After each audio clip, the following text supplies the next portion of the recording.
Hey everybody, what's going on? It's your boy B back with you once again for another edition of Big John's Card Sharks right here at MVG Productions. Glad you could join me here once again. Well, we're back here with the cards already all shuffled up and ready to go, and we have two contestants here that are ready to battle it out between each other. I've got Mark and I've got Cedric with me. What's going on, fellas?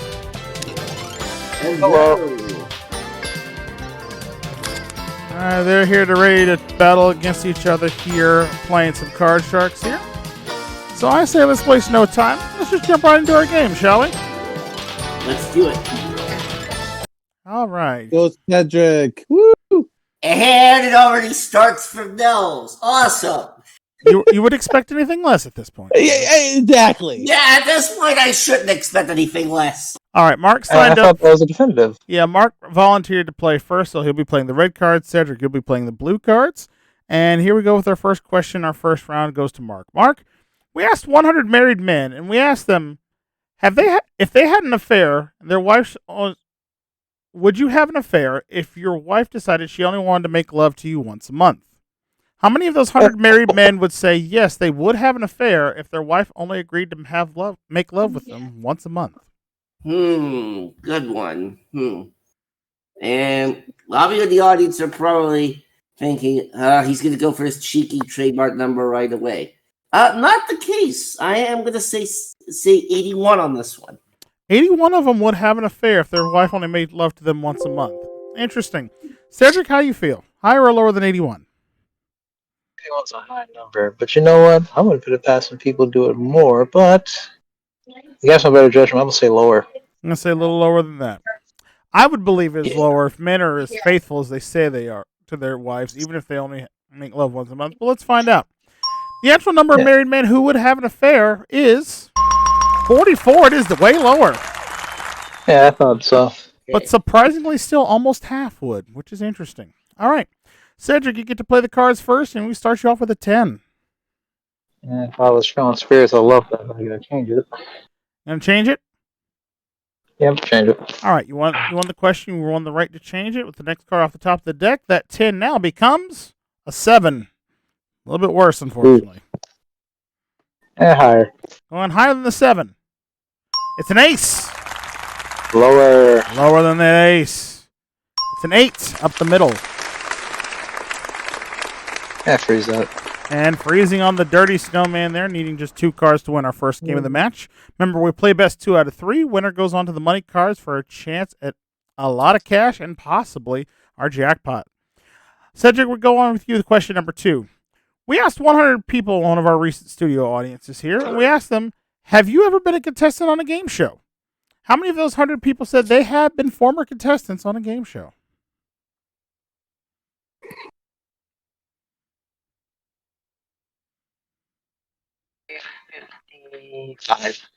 How many? 55. 55 of them have. A little better than half. Mark, higher or lower than 55? Say a little bit higher. Say even more than that. Hopefully we have a bunch of future contestants here at MVG Productions who have managed to get on the show, but we'll see. The actual number of our studio audience members who were former contestants on a game show is 5 of them. Wow. Only 5. I see. It feels like it's much harder and harder nowadays to get on a game show as it is in general. But, you know, that's just there's a whole different production process behind the scenes for it now. But I digress. Cedric, we go back to you. You've got control of the cards. You still have that 8. What do you want to do with it? Yeah, change that snowman. I want to change that 8. All right. Changing that 8. The snowman goes away, and out to play we find a 9. Not much better. Well, I guess I'm better judgment. I'm going to say higher. Going against the odds here. Higher than the 9. It's a 10. Good call.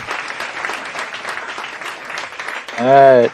Go lower for the win. All right, for game 1 of the match, and lower than a 10. Oh, no, it's a jack. You lose both those cards, and you give Mark a free chance to play off his 5. Higher. Higher than a 5. It's a jack. Lower. Going on, lower than the jack.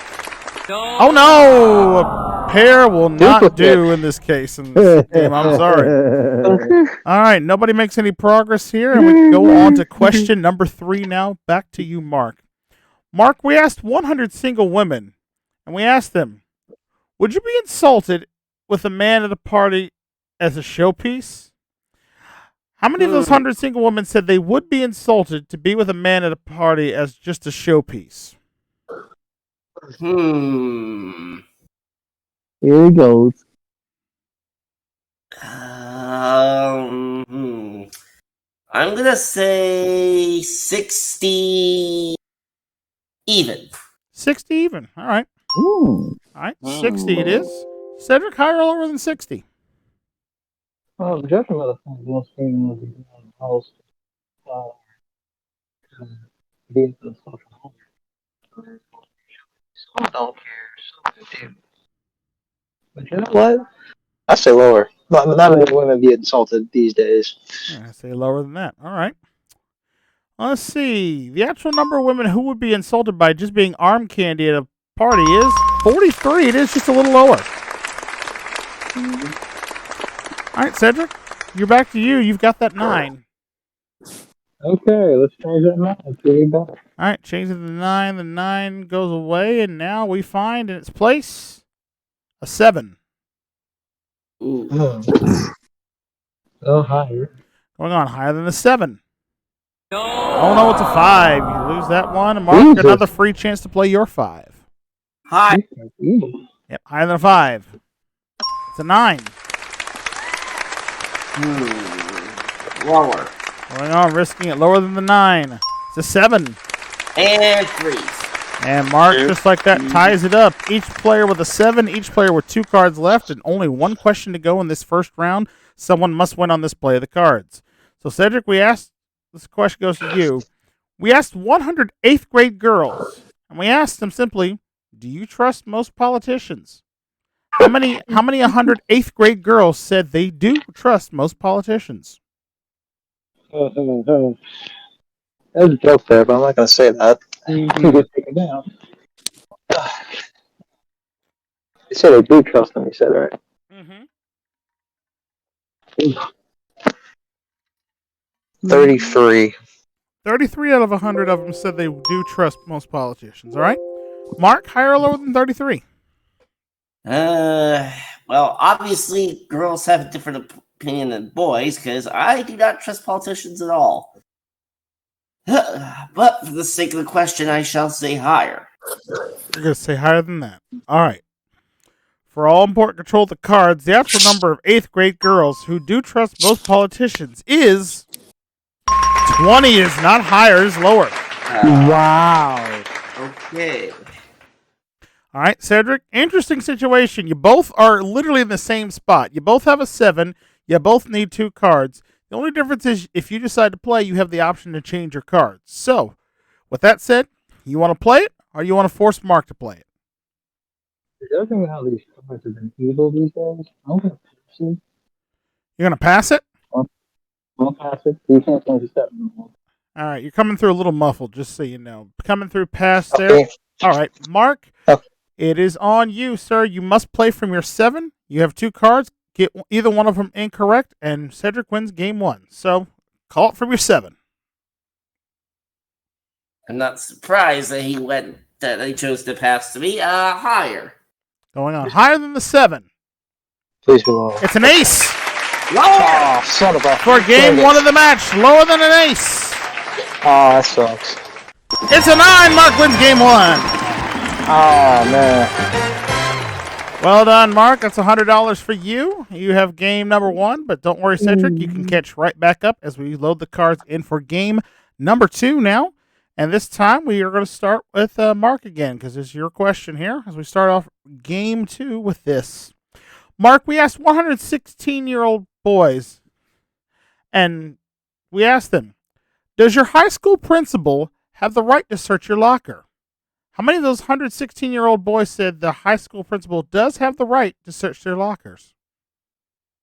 All right, well, I'm not going to disagree with that because, I mean, they obviously have that right to search the lockers if they think there's anything in there that would be suspicious. Uh, 73. 73 out of 100. 16-year-old boys say they do have the principal has the right to search their locker. Cedric, higher or lower than 73? Nowhere. I'm going to say lower than that. All right. Yeah. All right. The actual number of 16-year-old boys who say a principal has the right to search their locker is 28. Is way lower. Yeah, I figured that. I'm surprised at being that low, honestly, myself. But all right. Come on, Cedric. Cedric, you've got control of the cards, and you've got a 5 this time to start with. I know I got to catch up up in here and all that. I'm going to keep the card and go higher than a 5. All right. I'm trying to catch up. These cards ain't been kind to me. Let's see what happens. Higher than a 5. It's a 7. Freeze. Freezing right there, just taking the one card advantage. All right. We go to question 2 now, and Cedric, this one's for you. We asked 100 married women, and we asked them, have you ever hired a private detective to follow your husband? How many of those 100 married women said they have hired a private detective to follow their husband around? If this was cheaters, this would be a lot easier, but that's not the case. Yeah, because everybody knows your name. Yeah. You know what? Most wives do trust their husbands, but there's those that they feel like they might cheat on them, and then they might be cheaters themselves. So I would say What was that noise? 29. 29. All right, 29 of them there say they have hired a private detective to follow their husband around. Mark, higher or lower than 29? Higher. Let's say higher than that. All right, let's see. The actual number of married women who have had a private detective follow their husband around is 3. It is not higher. It is much lower. Are you kidding me?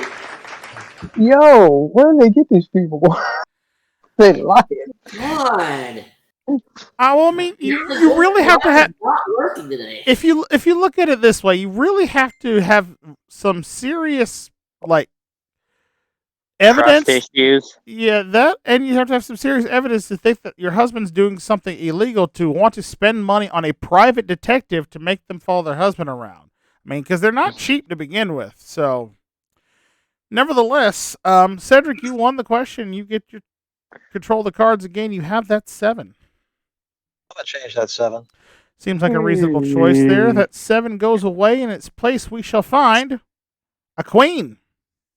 Okay, that's better. Lower than the queen. All right, going on. Lower than the queen. It's a 4. All right, higher than the 4. Going on. Higher than that 4. It's a queen. Come on, baby. Lower for the queen to force the tie. All Lower all right, the tie way. up the Come game. on. Lower than the queen. Come on, baby. It's a jack. He's tied it up. Ooh.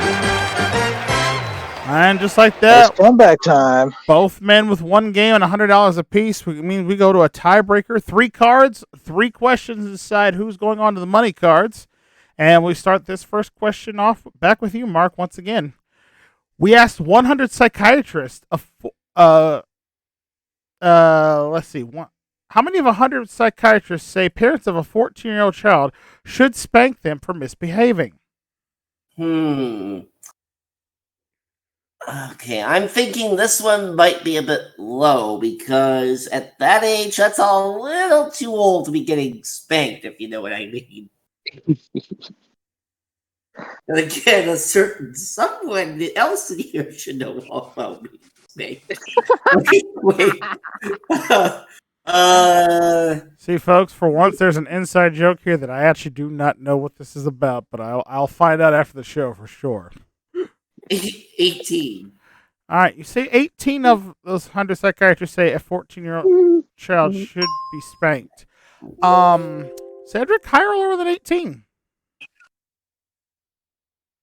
Can you repeat the question? I just want to be sure. Sure. We asked 100 psychiatrists, and we asked them, should parents of 14-year-olds still spank them for misbehaving?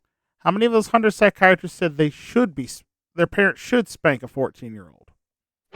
Mark says 18 of them have. You know, for the sake of argument, I'm gonna go lower because I don't think most psychiatrists would recommend that. Not even lower, less than that. All right, we'll see. Yeah. The actual number of psychiatrists that believe a 14-year-old should be spanked is 8. It is lower. Wow. My God. Who would spank a 14-year-old kid? All right, and Cedric, we go to you for your first card of the tiebreaker with a 7 again. I need to go to slots if I get all these sevens. I'm gonna change the 7. All right, changing that 7 out. Next card off the top of the deck. The 7 now becomes a 4. That's better. I'm gonna go higher. Higher than the 4. It's a 5. If I see a 6, I'm gonna laugh. Higher. For the game and the match and to go on to the money cards, higher than a 5, we have a 6. He's got it. Congratulations, Cedric. You're going to play the money cards in just a second. Mark, thank you for playing, sir. We got $100 and some nice consolation prizes for you. Thanks for playing. Give it up for Mr. Mark Leodio. And Cedric, you've won the game, sir. That means it's time for you to play the money cards. Oh my god. All right, a lot of money up for grabs here. We start you on the first row with $400 of betting money. 3 cards. We move you up to the second row. We'll give you an additional $900 and 3 more cards. And top row, you'll have to play the big bet where you best bet at least half your money. If you play your cards right and go a perfect double, double, double all the way to the top, it's worth $65,600, sir. Now, as always, there are some hidden jokers in the deck. So if you find one of those, that'll give you more chances to play the bonus round cards. And now we start you off with $400 of betting money. And oh, look, it's your favorite card, the 7. Follow it. I pulled it 2 days. Apparently, it won't stop until it is played. So you know what? I'm gonna hold on to Thursday. I'm closing. changing cards. I'm gonna play the 7. Okay. Bet $200 All right, $200. higher. All right, gonna bet half the winnings.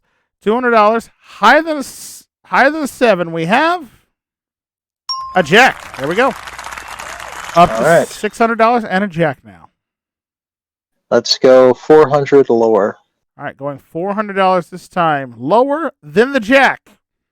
Oh no, it's a king. Lose $400, but you got $200 and a pretty good card. All in lower. Betting it all, $200 lower than that king. Please be there. It's a 9. There we go. $400 to move that up to the next row. We'll give you another $900 on top of that. You have $1,300 now and a 9. And I'm going to change that with number 3. All right, changing it out with number 3 seems like a good plan here. The 9 goes away, and its place we find a 10. Slightly better. Okay, I'm going to go $300 lower. All right, going $300 lower than the 10. It's a 7. $1,600 now, and that's 7. It just won't go away. Why? And Jamie wanted me to come on the 18th because. I'm going to go $500 higher. All right, going on $500. We want to do it higher than the 7. It's a king. $2,100 and a great card. All in lower. Let's go. Oh, risky bet here. Good luck, sir. For $4,200, all of it lower than a king. It's a 6. $4,200. We move that 6 up to the big bet now, sir. Do you want to play it? Hey, Shedrick, I dare you to go all in on the 6. You dare me, huh? Let me look at the field here. It's a good card. It's a good card, but yeah, it's a good card. I'm going to keep the 6. All right, you're going to play the 6. All right. You have $4,200. You must bet at least $2,100 on this. All right. All or nothing. $4,200. It is higher. Oh, he's taking the dare with an almost middle of the road card. And you said higher? Yep, higher than the 6. All right, for nothing at all, or $8,400, all of it higher than a 6. Oh no! That's a 5, sir. You should have changed it. Card. You should have changed it. Yeah, I should have changed it. Well, you got $200 from the upfront game, but you do have a chance at our jackpot here. We have 7 cards left up here. You had 1 joker, so you got a 1 out of 7 chance. If you find the money card, you are going to win yourself $30,000 more, sir. So let's see if you can pull it off. Pick a number. Shedrick, want to kill me now or later? get to Canada, I'm slicing your throat. So help me. Number 5. Come on, let's make it up here. Let's see for the big money. For $30,000, is it behind 5? No. Where was it? Oh, one off right next door at 6. Oh, the card I should have changed. Yeah. Yeah, that's rough right there, sir. But hey, you still got the $200, so that's not nothing to sneeze at there, sir. So congratulations to you. You're a winner for this day. And that's it for this episode of Card Sharks, folks. Thank you so much for watching. If you like this, you want to see more of the Big John series, check out our playlist here on the channel. And if you want to see some of our full series of it, check out the 2 seasons we've done previously here on the channel as well. And if you want to subscribe to see other great game shows like this of the past, present, and future, there's that subscribe button down below and ring the bell. That way you never miss out on all the fun and games going down here at MVG Productions. And until the cards are shuffled up once again and we try to give away some more money, I'm your host, Brandon Skrillex, saying thanks for watching. We'll see you next time for more Card Sharks. Take care. Bye for now, folks.